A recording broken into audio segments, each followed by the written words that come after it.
noite. Conforme combinado, eu vou gravar aí o segundo vídeo, tá? Vou tentar explicar aí o conflito na Síria desde o início e vou passar algumas informações bem básicas para quem não conhece a Síria, não sabe absolutamente nada sobre o conflito. Todas as informações que eu estou passando aqui você consegue encontrar na internet, tá? Eu não vou me aprofundar em certos conceitos, vou deixar com que você que está assistindo o vídeo procure para que você possa ter um conhecimento maior. Então vamos lá. A primeira coisa que você tem que saber é que a Síria ela é governada pela família Assad há um bom tempo já, tá, ok?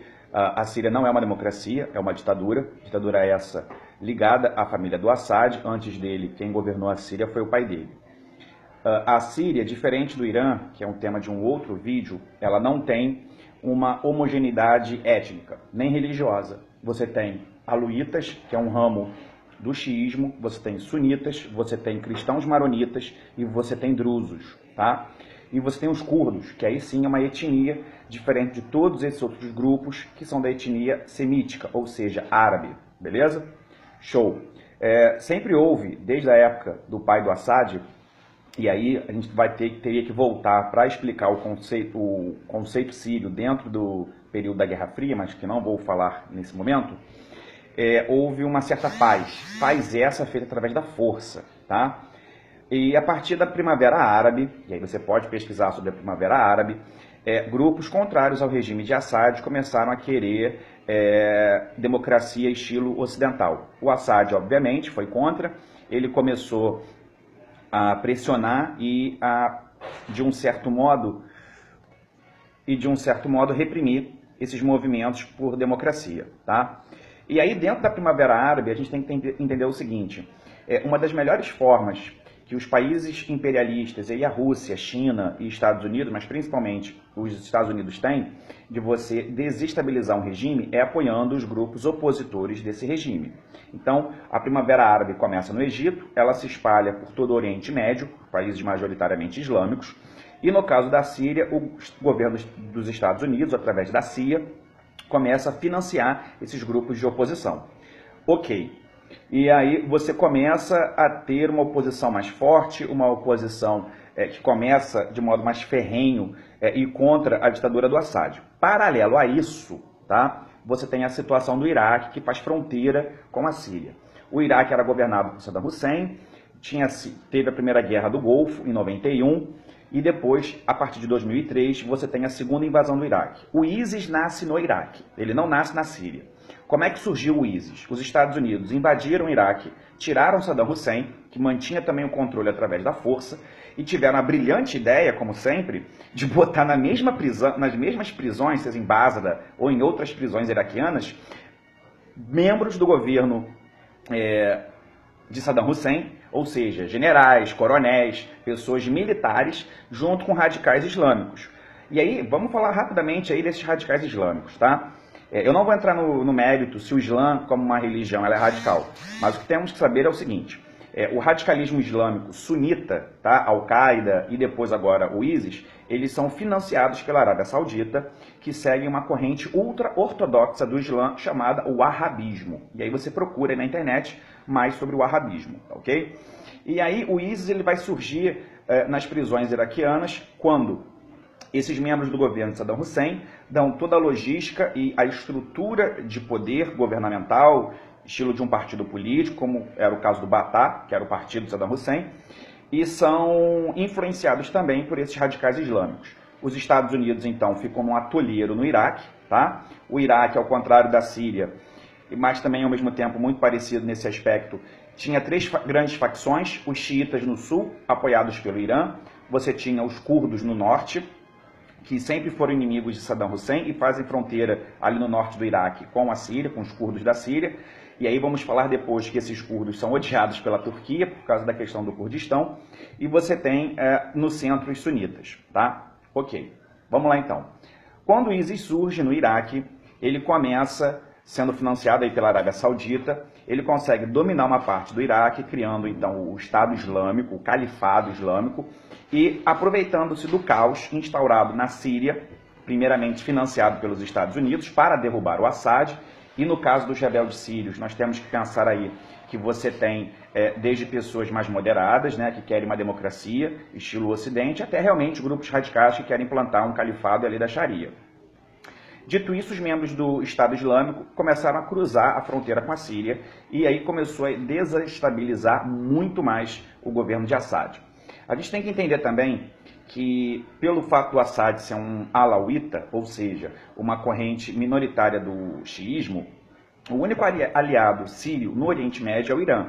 E, por sua vez, o Irã é inimigo de morte juramentado da Arábia Saudita, justamente pelo Irã ser persa e xiita. Isso aí são outros 500 que eu vou explicar em outro vídeo. Pois bem, o Estado Islâmico, então, ele consegue ir para a Síria, já que tem uma grande fronteira, e ele começa a dominar toda a região da Síria, mas no interior e a parte desértica, enquanto as forças leais a Assad ficam na capital e na área mais próxima ali do litoral. Tá? Assad vai começar a perder território, vai começar a guerra civil, como a gente vê todo esse massacre, vai haver a crise dos refugiados, e quem vai dar o suporte ao ISIS? Basicamente, a Arábia Saudita, a Turquia, os Estados Unidos e Israel. Israel é por outro motivo, tá? E aí vai ser um suporte bem menor. Basicamente é a Arábia Saudita e, de um certo modo, os Estados Unidos. Mas os Estados Unidos não apoiavam o ISIS em si. A CIA apoiava, basicamente, os rebeldes, munindo esses rebeldes para lutarem contra Assad. E aí, obviamente, que você não tem controle dessas armas, e essas armas acabaram caindo na mão do Estado Islâmico. Só para vocês terem uma ideia da dimensão, no Iraque, quando as tropas americanas saíram, eles deixaram boa parte dos equipamentos para o exército iraquiano, que não tem o mesmo treinamento que um exército, por exemplo, americano. Então, boa parte do armamento do Estado Islâmico foi capturado, digamos assim, pelo ISIS do exército iraquiano, quando os americanos foram embora. E também tem uma grande questão: de onde vem o dinheiro do ISIS? Primeiramente, o petróleo do Iraque. Tá? Quem é que compra esse petróleo? O Ocidente. Sim, o Ocidente compra o petróleo do ISIS, mas não pode comprar diretamente. Então, como é que é feita essa compra? Ou através da Turquia, ou através da Holanda. Isso mesmo, da Holanda, através do mercado negro, ou de empresas que não estão diretamente ligadas ao ISIS. E depois outros países do Oriente Médio acabam recomprando, seja a Turquia, seja Israel, seja o Egito e por aí vai. De qualquer maneira, o conflito na Síria vai chegar num ponto que Assad vai ficar desesperado, tá? E aí a Rússia de Putin vai intervir. Sendo que Putin não vai intervir na Síria simplesmente por uma questão, como eu já disse no outro vídeo, humanitária. Ele vai intervir na Síria porque sabe que se a Síria cai, o próximo, como eu disse no outro vídeo, o próximo alvo vai ser o Irã, que também é aliado da Rússia, que faz parte da Sociedade de Cooperação de Xangai como membro observador, e daqui a pouco ele vai chegar como membro pleno se tudo der certo nesse fato. O que a gente tem que entender também sobre o conflito da Síria é que houve algo muito parecido na Ucrânia, tá?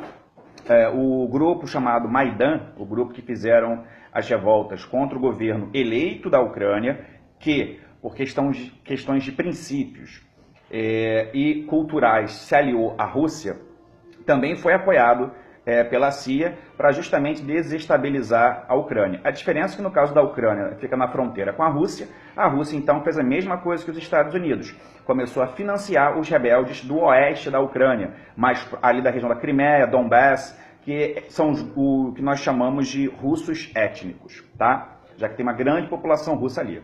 De qualquer maneira, a partir do momento que a Rússia começa emprestando sua aviação e ela começa a ajudar o Assad consegue tomar territórios de volta. Bom, o que a gente tem que saber também é que o Assad está ganhando agora, tá? O Assad está ganhando e é bem provável que ele consiga ganhar essa guerra civil. Os ataques de ontem, como eu disse, foi uma puta de uma cagada do Trump, tá? Você pode procurar na internet que há minutos atrás, algumas horas atrás, o Putin cancelou um acordo que havia desde 2015 das tropas americanas avisarem, né, a aviação da coalizão, avisar as naves russas aonde haveria voo para que não houvesse problemas de um atirar no outro. Depois vamos ver aí como é que vai ficar a situação. Uma outra coisa que eu posso estar passando aí para você estar aprendendo sobre a questão da Síria é que o ISIS sabe que vai ser derrotado, tá? o Assad não teria força suficiente para derrotar o ISIS se não fosse aí pelo apoio da Rússia. Então, fazendo um grande resumão, a Síria ela é dividida em facções essas que são religiosas e étnicas, tá?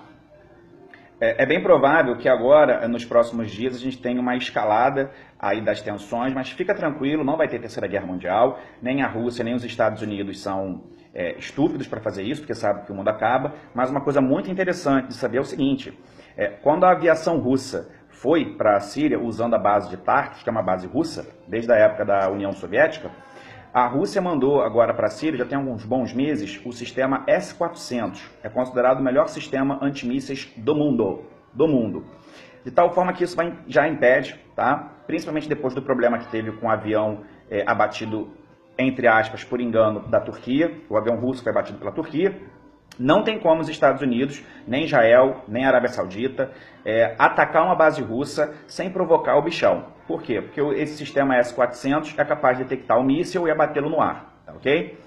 Qualquer dúvida que você tenha, você pesquisa na internet mais sobre as questões, ou então você vem falar comigo no WhatsApp, no Facebook, eu vou estar com toda a disposição do mundo aí, tentando passar o pouco que eu sei para que a gente possa aí aumentar a quantidade de cultura. Vou fazer um próximo vídeo e aí vai ser sobre o Irã, também vai ter aí por volta de 11 a 12 minutos, tá ok? Se você gostou, eu peço que você dê um like na minha página do Facebook e compartilhe o vídeo, tá bom? Um abraço.